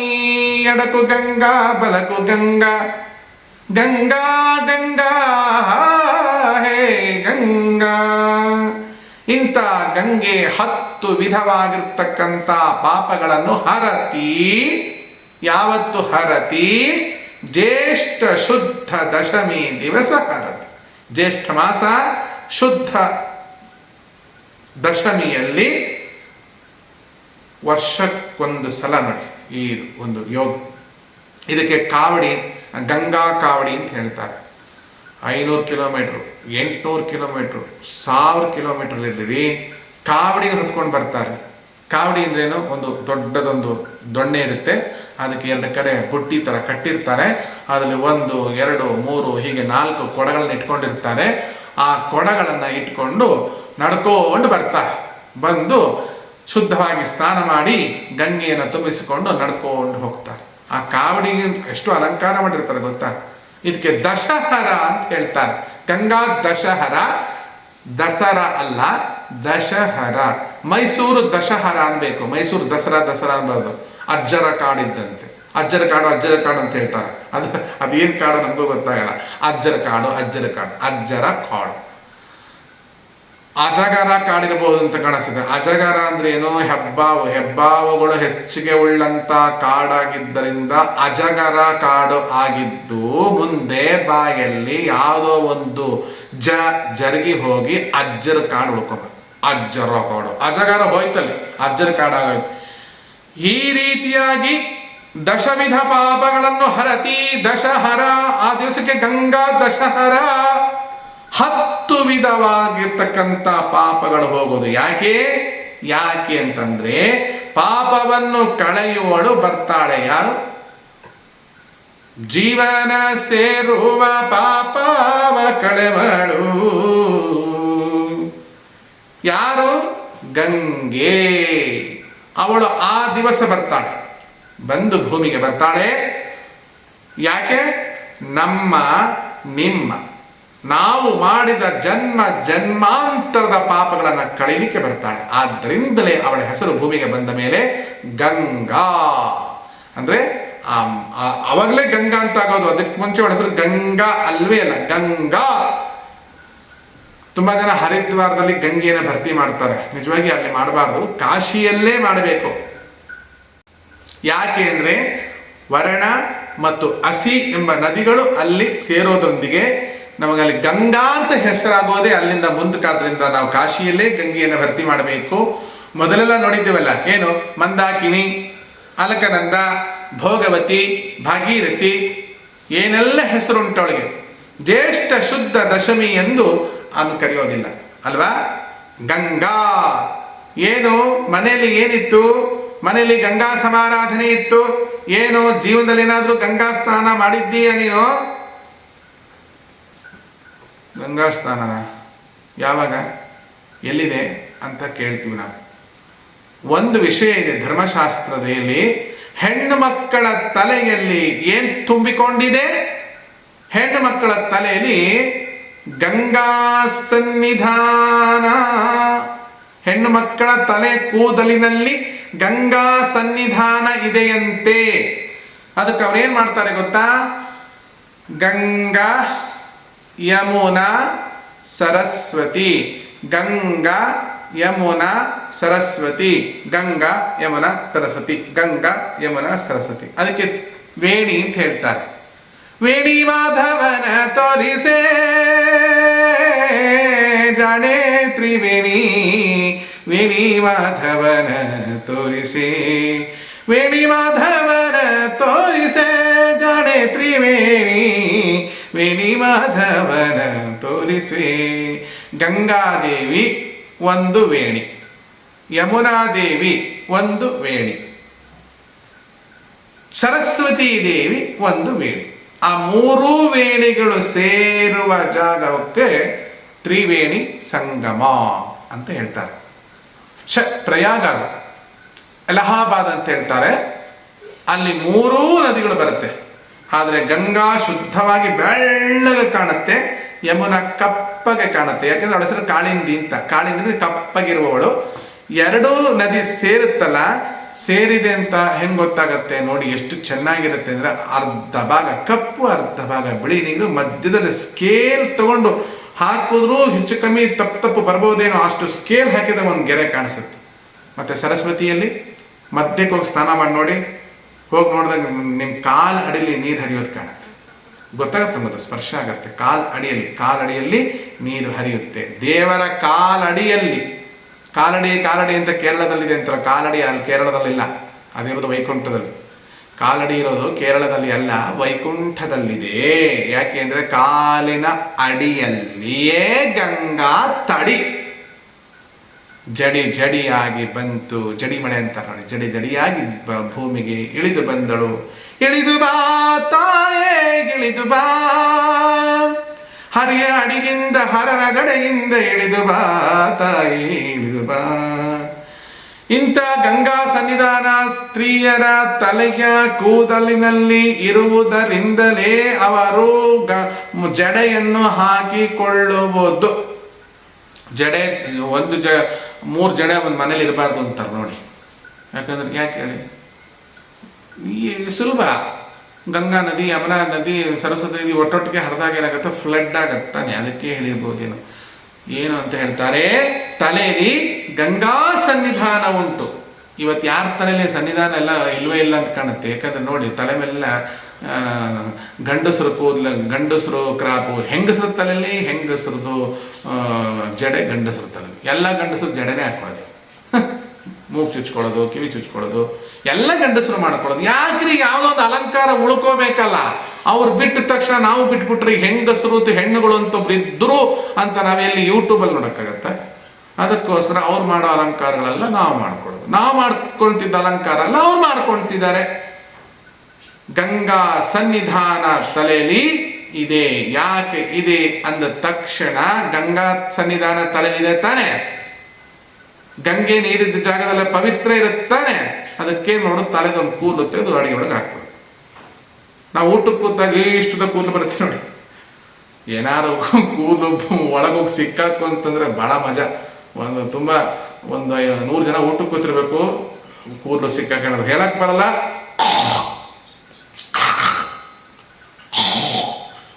ಒಳಗಾಕೋತನ ಕೈ ಅಂತ ಏನಾರೋ ವಾಂತಿ ಬಂದ್ರೆ ಅಲ್ಲಿರೋ 100 ಜನಕ್ಕೂ ವಾಂತಿ ಬರುತ್ತೆ. ನೀವು ಸಾಮಾನ್ಯವಾಗಿ ನೋಡಿಬೇಕಾದ್ರೆ ನಿಮ್ಮ ಮನೆಗಳಲ್ಲೇ ನೋಡಿ, ಹೆಂಗಸರು ಅಡುಗೆ ಮಾಡ್ತಿದ್ರೆ ದೇವರಾಣೆಗೂ ಒಂದು ಗಂಗೆ ಅದ್ರಲ್ಲಿ ಬಿದ್ದೇ ಬಿಟ್ಟಿರುತ್ತೆ. ನೀವೇ ಹೇಳಿದ್ರಲ್ಲಿ ಹೆಂಗಸರ ತಲೆಯಲ್ಲಿ ಗಂಗಾ ಸನ್ನಿಧಾನ ಇದೆ ಅಂತ. ಗಂಗಾ ಸನ್ನಿಧಾನ ಇದ್ಮೇಲೆ ಅವಮ್ಮ ಏನ್ ಮಾಡಿದಾಳೆ ಅಂದ್ರೆ, ನಮ್ಮನೆ ನೀರಲ್ಲಿ ಗಂಗಾ ಸನ್ನಿಧಾನ ಬರಲಿ ಅಂತ, ನಮ್ಮನೆ ಅಡಿಗೆಯಲ್ಲಿ ಗಂಗಾ ಸನ್ನಿಧಾನ ಬರಲಿ ಅಂತೇಳಿ ಫಸ್ಟ್ ನೀರಿಗೆ ತಲೆ ಕೂದಲು ತೆಗೆದು ಹಾಕಿರ್ತಾಳೆ. ಒಂದು ಎಳೆ ಜಾಸ್ತಿ ಫ್ಲಡ್ ಆಗಬಾರ್ದು ಅಂತ. ಅದೇನು ಅವ್ರ ಗಂಡಂಗೆ ಹೋಗುತ್ತೆ. ಯಾಕೆ ಹೋಗುತ್ತೆ ಅಂದ್ರೆ, ಅಪವಿತ್ರರಾದವರು ಪವಿತ್ರರಾಗಲಿಕ್ಕೆ ಗಂಗೆಯ ಸನ್ನಿಧಾನ ಬರಬೇಕೆಂದಾಗ ಆ ಕುಂಬಳಕಾಯಿ ಹುಳಿ ಜೊತೆಗೆ ಈ ಗಂಗಾದೇವಿ ಅವನ ಬಾಯಿಯೊಳಗೆ ಹೋಗಿದ್ದಾಳೆ. ಅದು ಕೂದಲು. ಬಹಳ ಕಷ್ಟ.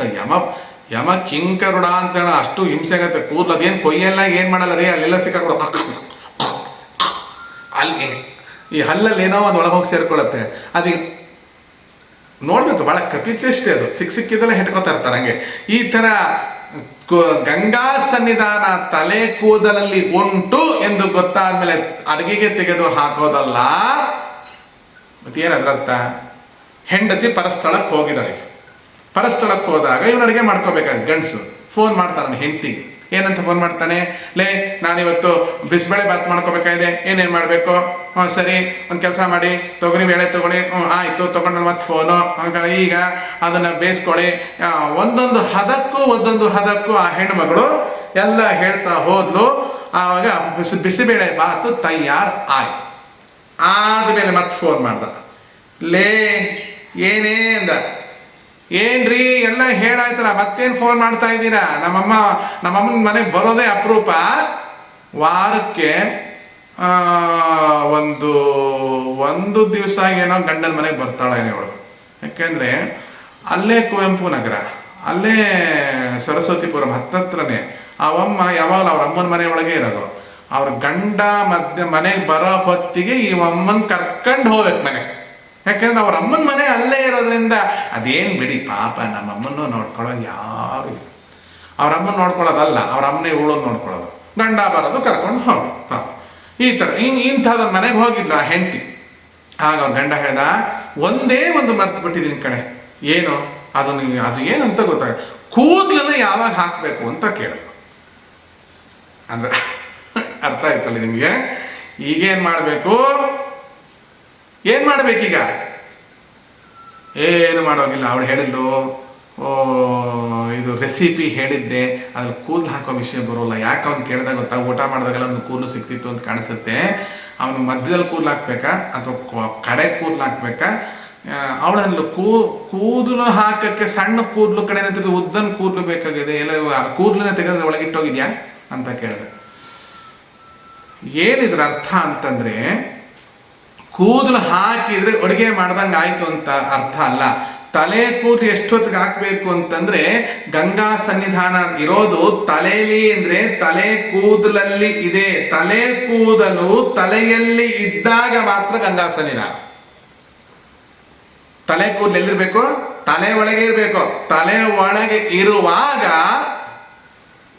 ಅದು ಗಂಗಾ ಸನ್ನಿಧಾನ. ಅಡುಗೆಯಲ್ಲಿ ಬಿದ್ದಾಗ ಆವು.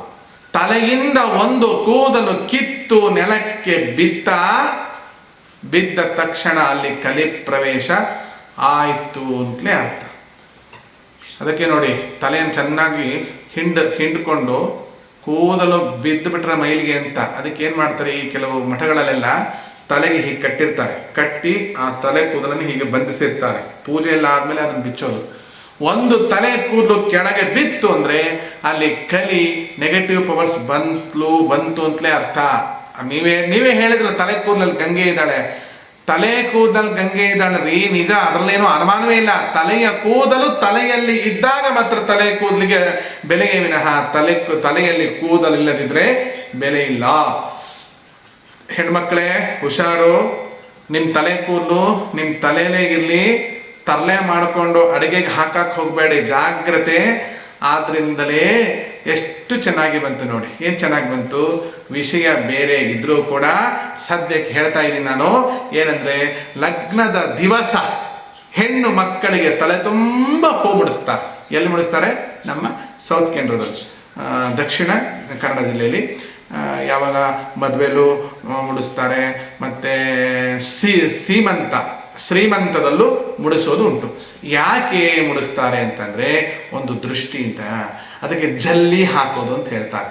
ನೋಡ್ಬೇಕು ನೀವು, ಮಂಗಳೂರು ಮಲ್ಲಿಗೆನ ಹೀಗೆ ಜಲ್ಲೆ ಹಾಕಿರ್ತಾರೆ. ಹೀಗೆ ಸ್ಟೆಪ್ ಹಾಕಿ ಮಧ್ಯದಲ್ಲಿ ವರಾಹದ ಒಂದು ಹಂದಿ ಇದನ್ನ ಮುಳ್ಳನ್ನಿಟ್ಟು ಅದು ಅಡಿಕೆ ಬಿಟ್ಟಿಟ್ಟು ಅದು ತುಂಬಾ ಚೆನ್ನಾಗಿ ನೋಡೋಕ್ಕೆ ಅದ್ಭುತ. ಒಳ್ಳೆ ನವರಾತ್ರಿಯ ಶಾರದೆ ಹಾಗೆ ಕಾಣಿಸ್ತಾಳೆ. ತಲೆ ತುಂಬ ಕೂದಲು ಹಾಕೋದು, ತಲೆ ತುಂಬ ಜಲ್ಲಿ ಹಾಕೋದು ಯಾಕೆ? ಇದನ್ನ ಅರಿಯದೆ ಬರೀ ಸೌಂದರ್ಯಕ್ಕೆ ಎಂದು ಅರಿತರೆ ಜೀವನ ಪೂರ್ತಿ ಜಲ್ಲಿ ಕಲ್ಲು ಹಾಕೊಂಡೇ ಆಗತ್ತೆ. ಜಲ್ಲೆ ಹಾಕೋದು, ಹೂವಿನ ಜಲ್ಲೆ ಹಾಕೋದಲ್ಲ, ಜೀವನ ಪೂರ್ತಿ ಜಲ್ಲಿ ಕಲ್ಲೇ ಹಾಕಿಕೊಂಡಿರೋದಾಗ್ಬಿಡುತ್ತೆ. ಯಾಕೆ ಜಲ್ಲೆ ಹಾಕೋದು? ಯಾಕೆ ಹೆಸರು ಬಂತದು? ತಲೆ ಕೂದಲು ತಲೆ ತುಂಬ ಹೂ ಮುಡಿಸುವುದು ಯಾಕೆ? ಅಕಸ್ಮಾತ್ ತಲೆ ಕೂದಲು ಕಿತ್ತು ಬರಬಾರದು. ಮದುವೆ ಮಂಗಳ ಮುಹೂರ್ತ ಕಾಲದಲ್ಲಿ ಒಳ್ಳೆಯ ಪ್ರಸಂಗದಲ್ಲಿ ತಲೆ ಕೂದಲು ಕಿತ್ತು ಬಿದ್ರೆ ಅಲ್ಲಿ ಅಮಂಗಳ.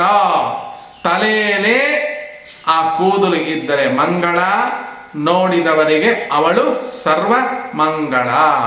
ಆ ತಲೆಯಲ್ಲೇ ಆ ಕೂದಲಿರುವಾಗ ಗಂಗಾ ಸನ್ನಿಧಾನ ಇರುತ್ತೆ. ಹಾಗಾದ್ರೆ ಹೆಣ್ಮಕ್ಳ ತಲೆ ಕೂದಲು ಎಷ್ಟೆಷ್ಟು ದೀರ್ಘವಾಗಿದೆಯೋ, ದೀರ್ಘ ಅಂದ್ರೆ ಉದ್ದವಾಗಿರುತ್ತೋ ಅಷ್ಟಷ್ಟು ಮಂಗಳ ಮಂಗಳ ಮಂಗಳ ಸರ್ವಮಂಗಳ. ಆದ್ರಿಂದಲೇ ಅವಳ ಹೆಸರು ನಾಗವೇಣಿ. ಅಂದ್ರೆ ಸರ್ಪ ಎಷ್ಟು ಉದ್ದ ಇರುತ್ತೆ? ಸರ್ಪ ಉದ್ದ ಎಷ್ಟಿರುತ್ತೆ ಅಂತ ಅಳೆಯಕ್ಕೆ ಹೋಗಬೇಡಿ. ಸದ್ಯ ಸರ್ಪದಷ್ಟು ಉದ್ದ ಅಂದ್ರೆ ಅಷ್ಟು ಗಂಗಾ ಸನ್ನಿಧಾನ. ಅವಳ ತಲೆ ಕೂದಲು ಎಷ್ಟು ಉದ್ದ ಇರುತ್ತೆ ಅಷ್ಟು ಗಂಗಾ ಸನ್ನಿಧಾನ.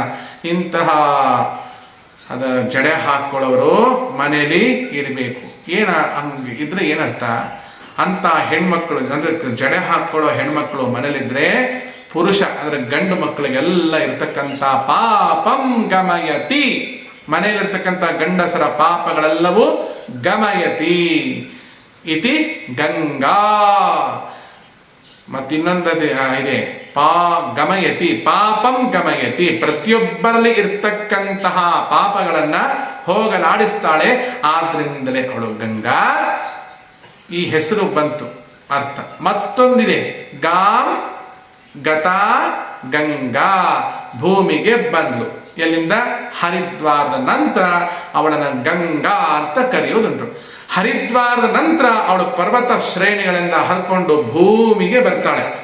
ಭೂಮಿ ಮೇಲೆ ಪರ್ವತ ಇರೋದಲ್ವಾ, ಆದ್ರೆ ಪರ್ವತಕ್ಕೆ ಭೂಮಿ ಅನ್ನಲ್ಲ, ಅದಕ್ಕೆ ಪರ್ವತ ಅಂತಲೇ ಹೇಳ್ತಾರೆ. ಪ್ರಾರಂಭದಲ್ಲಿ ಪರ್ವತದಿಂದ ಹರ್ಕೊಂಡು ಕಡೆಗೆ ಭೂಮಿ ಅಂತ ಅನ್ಸ್ಕೊಳ್ಳೋದು ಕಾಶಿಯಿಂದ ಭೂಮಿ ಅನ್ಸ್ಕೊಳುತ್ತೆ. ಅಲ್ಲಿ ಪರ್ವತಗಳೆಲ್ಲ ಏನಿಲ್ಲ.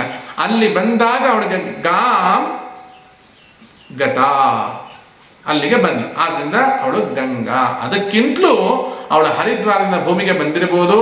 ನಾವು ಜೀವನದಲ್ಲಿ ಅವಳನ್ನು ಗಂಗಾ ಅಂತ ಕರಿಲೇಬೇಕು. ಯಾಕೆ ಅಂತಂದ್ರೆ ಗಾಂ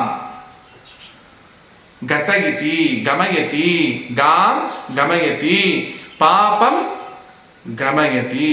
ನಮ್ಮ ಜೀವನದಲ್ಲಿ ಪ್ರತಿನಿತ್ಯ ಮಾಡುವಂತಹ ಪಾಪವನ್ನ 10 ವಿಧವಾಗಿರ್ತಕ್ಕಂಥ ಪಾಪಗಳನ್ನ ಗಮಯತಿ ಕಸಿದುಕೊಳ್ತಾಳೆ, ಹರಣೆ ಮಾಡ್ತಾಳೆ. ಆದ್ರಿಂದ ಅವಳು ಗಂಗಾ. ಗಮಯತಿ ಜ್ಯೇಷ್ಠ ಶುದ್ಧ ದಶಮಿ ದಿವಸ ಗಮಯತಿ, ಗಂಗಾ ಎಂದು ಹೆಸರು ಬಂತು. ಇಂತಹ ಗಂಗೆಗೇನೆ ಇಷ್ಟೊಂದು ತಾಕತ್ ಇದೆ ಅಂತಂದ್ರೆ ಈ ವಾಸುದೇವನಿಗೆ ಎಡೆಯುಂಟೆ? ಇಂಥ ಇವಳನ್ನು ಹೆತ್ತಿರ್ತಕ್ಕಂಥ ಭಗವಂತನಿಗೆ ಕೊನೆ ಉಂಟಾ? ಇವನ ಪಾವಿತ್ರಕ್ಕೆ ಕೊನೆ ಉಂಟಾ? ವಾದಿರಾಜರು ಹೇಳ್ತಾರೆ, ಭಗವಂತನ ಪಾದದ ಚಿಹ್ನೆಗಳನ್ನ, ಪಾದದ ಅಂಕಣಗಳನ್ನ, ಪಾದದ ಧೂಳನ್ನ ಧರಿಸಿಕೊಂಡು ಬಂದಿರತಕ್ಕಂಥ ಗಂಗೆಯೇ ಇಷ್ಟು ಪಾವನಳು ಎಂದ ಮೇಲೆ ಇನ್ನು ಮೂಲ ಗಂಗೆ ಅದೆಷ್ಟು, ಭಗವಂತನ ಮೂಲ ಪಾದ ಅದೆಷ್ಟು ದೊಡ್ಡದಾಗಿರಬೇಕು, ಅವನ ಮಹಿಮೆ ಎಷ್ಟು ಅಗಾಧವಾಗಿರಬೇಕು. ಪ್ರತಿಯೊಂದು ಮನೆಯಲ್ಲೂ ಕೂಡ ಪುರುಷರು ತಮ್ಮಲ್ಲಿ ವರುಣನ ಸನ್ನಿಧಾನ ಇದೆ ಅಂತ ತಿಳ್ಕೋಬೇಕು, ತಮ್ಮ ಹೆಂಡತಿಯಲ್ಲಿ ಗಂಗಾ ಸನ್ನಿಧಾನ ಇದೆ ಅಂತ ಚಿಂತನೆ ಮಾಡಬೇಕು. ಯಾಕೆ? ಋಣೋತಿ ಅಂದ್ರೇನು? ಸ್ವೀಕರೋತಿ. ಅತಿಥಿಗಳನ್ನ ಹುಡುಕಿಕೊಂಡು ಬರ್ಬೇಕಂತೆ ಯಜಮಾನ. ಇವತ್ತು ಯಾರಾದ್ರೂ ಒಳ್ಳೆ ಅತಿಥಿಗಳು ಬರಲಿ ಅಂತ ಆ ಅತಿಥಿಗಳನ್ನು ಮನೆಗೆ ಕರ್ಕೊಂಬಂದ್ರೆ ಈ ಹೆಂಡತಿ ಆದವಳು ತಿಥಿ ಮಾಡಬಾರ್ದಂತೆ, ಚೆನ್ನಾಗಿ ಅವರನ್ನು ಶೋಧನೆ ಮಾಡಿ ಪರಿಶುದ್ಧ ಮಾಡಿ ಅವಳಿಗೆ ಊಟಕ್ಕೆ ಹಾಕ್ಬೇಕಂತೆ. ಆದ್ರಿಂದ ಅವಳು ಗಂಗಾ. ಅತಿಥಿಗಳನ್ನ ಋಣೋತಿ ಸ್ವೀಕರೋತಿ, ಆದ್ರಿಂದ ಇವನು ವರುಣ. ಇವರಲ್ಲಿ ವರುಣನ ಸನ್ನಿಧಾನ ಇದೆ ಅಂತ ತಿಳ್ಕೋಬೇಕು. ತನ್ನ ಸ್ತ್ರೀಯಲ್ಲಿ ಗಂಗಾ ಸನ್ನಿಧಾನ ಎಂದು ತಿಳ್ಕೋಬೇಕು. ಇಂತಹ ಆತಿಥ್ಯ ಮಾಡುವುದರಿಂದಲೂ ಕೂಡ ಗಂಗಾ ಸನ್ನಿಧಾನ ಮನೆಯಲ್ಲಿಯೇ ಇರುತ್ತೆ. ಈ ತರ ಪತಿ ಪತ್ನಿಯರು ತಾವು ಪರಸ್ಪರ ಚಿಂತನೆ ಮಾಡೋದ್ರಿಂದ, ಗಂಗಾವರ್ಣರ ಚಿಂತನೆ ಮಾಡೋದ್ರಿಂದ ಮನೆಯಲ್ಲಿ ಏನೇ ಪಾಪಗಳ ಮಾಡಲಿ, ಏನೇ ಕಿಲ್ಬಿಷಗಳಿರಲಿ, ಏನೇ ದೋಷಗಳಿರಲಿ, ಯಾವುದೇ ನುಡಿಯಿಂದ ತೊಂದರೆಗಳಾಗಿರಲಿ, ಅದೆಲ್ಲವೂ ಪರಿಹಾರವಾಗೋದ್ರ ಜೊತೆಗೆ ಗಂಗಾ ಗಂಗಾ ಗಂಗಾ ಗಂಗಾ ಗಂಗಾ ಗಂಗಾ ಅಂತ ನಾವು ನಿತ್ಯವೂ ಸ್ಮರಣೆ ಮಾಡ್ತಲೇ ಇರಬೇಕು. ಅಂತ ಗಂಗೆಗೆ ನಾವೆಲ್ಲರೂ ಸೇರಿ ಈ ಧರ್ತಿಗೆ, ಅಂದರೆ ಈಗ 1 ತಿಂಗಳಿಂದ ಗಂಗಾ ದಶಹರ ಹರಿದ್ವಾರದಲ್ಲಿ ನಡೀತಾ ಇದೆ. ಇವಾಗ ಯಾವುದೋ ರೋಗದ ಸಮಸ್ಯೆಯಿಂದ ಅದು ನಡೀತಾ ಇರಬಹುದು ಅಥವಾ ನಡೀದೇ ಇರಬಹುದು, ಆದರೆ ಗಂಗಾ ಆರತಿ ಅಂತೂ ತಪ್ಪಿಸಲಿಕ್ಕೆ ಸಾಧ್ಯತೆ ಇಲ್ಲ. ಅಂತ ಗಂಗಾದೇವಿಗೆ ಆರತಿಯನ್ನು ನಾವೆಲ್ಲರೂ ಮಾಡೋಣ. ಜಯ ಗಂಗೆ ಮಾತಾ ಮಯ್ಯ, ಜಯ ಗಂಗೆ ಮಾತಾ, जो नर तुमको ध्याता, जो नर तुमको ध्याता, मन वंचित फल पाता है, जय गंगे माता. ಯಾವ ಮನುಷ್ಯನು ನಿನ್ನನ್ನು ಪಡೆಯುತ್ತಾನೆ, ಮನಸ್ಸಿನರ್ತಕ್ಕಂಥ ವಾಂಛಿತವನ ತಕ್ಷಣ ಪಡೆದುಕೊಳ್ಳುತ್ತಾನೆ. ಎಲ್ಲರೂ ಕೂಡ ನಿಮ್ಮ ಕೈಯಲ್ಲಿ ಒಂದು ಹಸಿರಾಗಿರ್ತಕ್ಕಂಥ ಕಮಲದ ದೊನ್ನೆನಿಟ್ಕೊಳ್ಳಿ, ಅದರಲ್ಲಿ ಮಲ್ಲಿಗೆ ಪುಷ್ಪವನ್ನು ತುಂಬಿಸಿ ಮತ್ತು ಬೇರೆ ಬೇರೆ ಪುಷ್ಪಗಳ ಸಂಪಿಗೆ, ಸೇವಂತಿಗೆ, ಕಾಕಡ ಎಲ್ಲ ಹೂವನ್ನು ಗೋಪುರದ ಹಾಗೆ ತುಂಬಿಸಿಕೊಂಡು ಮೇಲೆ ಗುಲಾಬಿ ಪಕ್ಕಳೆಗಳನ್ನು ಹಾಕಿ, ಅದರ ಮೇಲೆ ಒಳ್ಳೆಯ ಒಂದು ತುಳಸಿ ದಳ ಬಿಲ್ಲಪತ್ರ ಇಟ್ಕೊಳ್ಳಿ. ಅದರ ಮೇಲೆ 2 ದೀಪ, ತುಪ್ಪದ ದೀಪ ಇಟ್ಕೊಂಡು ಎಲ್ಲರೂ ನಿಂತ್ಕೊಳ್ಳಿ. ಈಗ ಮನೆಯಲ್ಲಿ ನಿಂತುಕೊಂಡು ಹೇಳಿ, ಚಂದ್ರ ಸಿ ಜೋ ತುಮ್ಹಾರಿ ಜಲ ನಿರ್ಮಲ ಆತಾ, ಶರಣ ಪಡೆ ಜಬ್ ತೇರಿ, ಶರಣ ಪಡೆ ಜೋ ತೇರಿ, सो नर नर जाता. ओम जय गंगे माता. पुत्र सगर के तारे जग सब जो जाता, कृपा दृष्टि को तुम्हारी त्रिभुवन सुखदात. ओम जय गंगे माते. नारायण नारायण नारायण ನಾರಾಯಣ ನಾರಾಯಣ ಓಂ ಶ್ರೀಮನ್ ನಾರಾಯಣ ನಾರಾಯಣ ಓಂ ನಾರಾಯಣ ನಾರಾಯಣ ನಾರಾಯಣ ನಾರಾಯಣ ನಾರಾಯಣ ನಾರಾಯಣ ನಾರಾಯಣ ನಾರಾಯಣ ಓಂ ಜಯ ಗಂಗೆ ಮಾತೆ. ಅರಿಶಿನವನ್ನು ಏರಿಸಿ, ಕುಂಕುಮವನ್ನು ಏರಿಸಿ, ಬಲೆ ಬಿಚ್ಚೋಲಿಯನ್ನು ಏರಿಸಿ ನಾವು ಮಾಡತಕ್ಕಂಥ ದಶವಿಧ ಪಾಪಗಳನ್ನ ಹರಣ ಮಾಡೋದು ನೀವು ಕೇಳ್ಕೊಳ್ಳೋದೇ ಬೇಡ. ಹರಣ ಮಾಡಿದ್ದಾಳೆ. ಎಲ್ಲರೂ ಆರತಿ ಮಾಡಿ ಆ ಗಂಗೆಯ ನೀರಲ್ಲಿ ನಾವು ಬಿಟ್ಟು ಅದು ಹರಿದುಕೊಂಡು ವೈಕುಂಠ ದ್ವಾರವನ್ನು ನಮ್ಮ ಕೈ ಹಿಡಿದು ಕರೆದುಕೊಂಡು ಹೋಗುವಂತಹ ಆ ದಿವ್ಯ ಸತಿ, ಸಮುದ್ರನ ಸತಿ, ವಿಷ್ಣು ಪುತ್ರಿ ಗಂಗೆಯ ಉಪನ್ಯಾಸವನ್ನು ಲಕ್ಷ್ಮೀ ಶೋಭನದ ಮೂಲಕ ಇಷ್ಟು ನಡೆಸಿಕೊಟ್ಟಿರ್ತಕ್ಕಂಥ ಆ ಗಂಗಾದೇವಿಗೆ ಅನಂತ ಪ್ರಣಾಮಗಳನ್ನು ಸಲ್ಲಿಸುತ್ತಾ, ಅವನಂಗುಷ್ಠವ ತೊಳೆದ ಗಂಗಾದೇವಿ ಪಾವನಡೆನಿಸಿ ಮೇರೆಯಾಳೆ ಜೀವನ ಸೇರುವ ಪಾಪವ ಕಳೆವಳು ಈ ವಾಸುದೇವಗೆ ಎಡೆಯುಂಟೆ ಶೋಭಾನೆ. ಶ್ರೀಕೃಷ್ಣಾರ್ಪಣಮಸ್ತು.